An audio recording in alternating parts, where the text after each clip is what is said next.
Over expectation అయితే ఏమీ లేదు మూవీ మీద ఎవరికీ. ఎందుకంటే 'శంకర్' గారి ప్రీవియస్ మూవీ చూసుకుంటే 'ఇండియన్ 2' ఒక డిజాస్టర్ అయింది కాబట్టి ఇక 'గేమ్ చేంజర్' మీద ఉన్న అంచనాలు తగ్గిపోయినియి 'ఇండియన్ 2' తర్వాత చెప్పాలంటే. కాకపోతే తక్కువ ఎక్స్‌పెక్టేషన్సే. ఉన్న ఎక్స్‌పెక్టేషన్స్ రీచ్ అయిందా అంటే ఓకే అనే అనుకోవాలి. నేను గూడా ఏదో ఒక 2000 క్రోర్స్ కలెక్ట్ చేస్తుంది, 'పుష్ప' రికార్డులు బీట్ చేస్తుంది అనైతే నేను అనుకోలేదు. అటు ఇటుగా ఒక 700-800 క్రోర్స్ లేదా ఇంకొంచెం ఏమైనా బావుంటే ఒక 1000 క్రోర్స్ వరకైతే నేను ఎక్స్‌పెక్ట్ చేశాను. ఇప్పుడు కూడా అదే జరుగుతుందని నేను అనుకుంటున్నా. స్ట్రెయిట్ అవే చెప్పాలంటే ఫస్ట్ హాఫ్ చాలా బావుంది మూవీ. సెకండ్ హాఫ్ నుంచి కొంచెం స్టోరీ డీవియేట్ అయ్యి ఏందేందో జరుగుతది. ఫస్ట్ హాఫ్ ఎలా అయితే జరిగిందో అదే ఫ్రీక్వెన్సీతో మెయింటైన్ చేసుకొని గనుకెళ్ళుంటే మూవీ ఖచ్చితంగా బ్లాక్ బస్టర్ అయ్యేది. ఫస్ట్ హాఫ్ అయితే 'దిల్ రాజు' గారు చెప్పినట్టు పరిగెడతానే ఉంది మూవీ. నాకైతే ఇంటర్వెల్ కార్డ్ పడినప్పుడు అస్సలు పిచ్చ హై వచ్చింది. వావ్! చాలా బావుంది. అసలు ఇంత ఎక్స్‌పెక్ట్ చేయలేదు. అంటే ఎక్స్‌పెక్టేషన్స్ ఏమి లేవు గదా! మరీ భారీ హిట్ అయిపోద్దని నేను నేను కూడా ఎక్స్‌పెక్ట్ చేయలేదు. ఇంటర్వెల్ కార్డ్ పడే టైంకి అసలు నాకు చాలా బాగా అనిపించింది. అరే! భలే తీశారు అండ్ చాలా బాగుందనిపించింది. కానీ ఇంటర్వెల్ తర్వాత నుంచి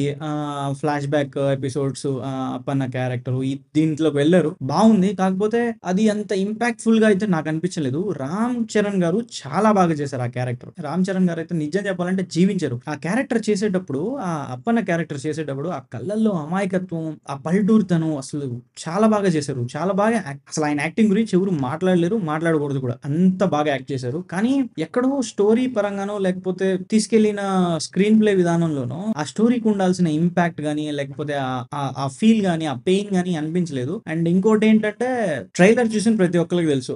అభ్యుదయం పార్టీ అప్పన్నదని. పార్టీ అప్పన్నదే కానీ ఐడియా అప్పన్నది కాదు. అప్పన్నని బలవంతంగా పార్టీ స్టార్ట్ చేపిచ్చారన్నట్టు చూపిచ్చారు. ఆయనకిష్టం లేకపోయినా అన్నట్టు.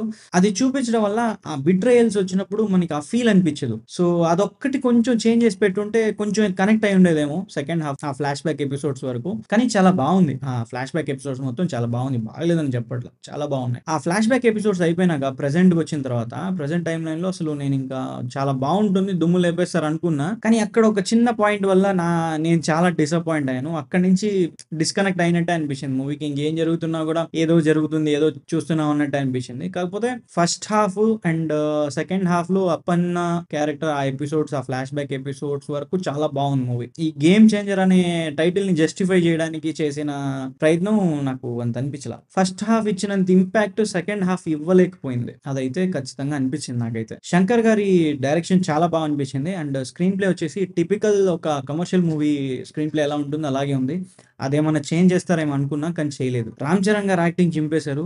'కియారా అద్వానీ' మాత్రం పాటలకున్నట్టే అనిపించింది. పాటలు కాకుండా ఏదో ఒక 5 మినిట్స్ ఉంటుంది. దానికి మించి అంత ఇంపాక్ట్‌ఫుల్ క్యారెక్టర్ అయితే అనిపించలేదు. కాకపోతే ఆ క్యారెక్టర్ వల్ల హీరో లైఫ్‌లో కొన్ని చేంజెస్ జరుగుతాయి. అదే ఇంపార్టెన్స్ అంతే. సాంగ్స్ బాగున్నాయి. బ్యాక్‌గ్రౌండ్ స్కోర్ బాగుంది.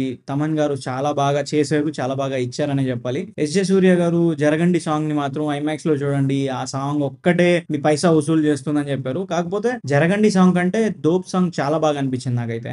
ఐమాక్స్ స్క్రీన్‌లో ఫుల్ స్క్రీన్ యుటిలైజేషన్ ఉంటుందేమో అనుకున్నా. కాకపోతే రెగ్యులర్ యాస్పెక్ట్ రేషియోలోనే ఉంది. ట్రైలర్ ఎడిట్ కట్ నాకు చాలా బాగా నచ్చింది. కాకపోతే మూవీలో అంత ఎడిటింగ్ స్కిల్స్ చూపియలేదేమో అనిపించింది. అండ్ 'దోప్' సాంగ్‌లో కొంచెం బాగా అనిపించింది. సాంగ్స్ అన్ని అయితే పిక్చరైజేషన్ చాలా బాగుంది. చెప్పారు కదా 80 క్రోర్స్ దాకా ఖర్చు పెట్టారు పాటలకని. అదైతే కనిపించింది 80 క్రోర్స్ వర్త్ సాంగ్స్ అని అనిపించింది. కాకపోతే అన్ని సాంగ్స్‌లో 'దోప్' సాంగ్ బాగుంది. కర్ణాటకలో ఆడియన్స్ రిసెప్షన్ మాత్రం నాకు అంత ఎక్కువ అనిపించలేదు. కాకపోతే టికెట్ బుకింగ్స్ కూడా చాలా తక్కువున్నాయి. మేబీ దీనికి రీజన్ వచ్చేసి టికెట్ బుకింగ్స్ ఓపెన్ చేయలా. అంటే ఇవాళ మూవీ రిలీజు. నిన్న నైట్ ఓపెన్ చేశారు. అది కూడా 8 తర్వాత అనుకుంటా. నేను ఫస్ట్ వేరే థియేటర్‌లో నార్మల్ థియేటర్‌లో బుక్ చేసుకొని, ఆ తర్వాత ఎస్.జె. సూర్య గారు ఇన్ని సార్లు చెప్పారు ఐమాక్స్‌లో చూడండి, ఐమాక్స్‌లో చూడండి. సరేలే ఐమాక్స్‌లో చూద్దామని ఆ టికెట్ క్యాన్సిల్ చేసుకొని మరి ఐమాక్స్ టికెట్ బుక్ చేసుకున్నా. ఏ థియేటర్‌లో అయినా చూడొచ్చు. ఐమాక్స్‌లోనే చూడాలన్నంత కంటెంట్ అయితే ఏం లేదు. నా పర్సనల్ ఒపీనియన్ అడిగితే నాకైతే మూవీ బానే అనిపించింది. అంటే మరీ బ్లాక్ బస్టర్ అని చెప్పను గానీ నాకైతే మూవీ బానే అనిపించింది. ఎందుకంటే తక్కువ ఎక్స్‌పెక్టేషన్ ఉంది కాబట్టి. నేను ఈ మూవీని ఎవరికైనా రికమెండ్ చేస్తానంటే అందరికి రికమెండ్ చేస్తాను. మరి ఏ రేటెడ్ కంటెంట్ ఏం లేదు. ఏ రేటెడ్ సీన్స్ ఏమీ లేవు. ఫ్యామిలీ అందరూ వెళ్లి హ్యాపీగా చూడొచ్చు మూవీని. సో ఇది ఫోక్స్ ఇవాల్టి మన వీడియో. వీడియో మీకు నచ్చిందని అనుకుంటున్నాను. వీడియో మీకు నచ్చితే లైక్ చేయండి. నచ్చకపోతే కామెంట్ చేయండి. సబ్స్క్రైబ్ మాత్రం ఖచ్చితంగా చేసుకోండి. Thank you.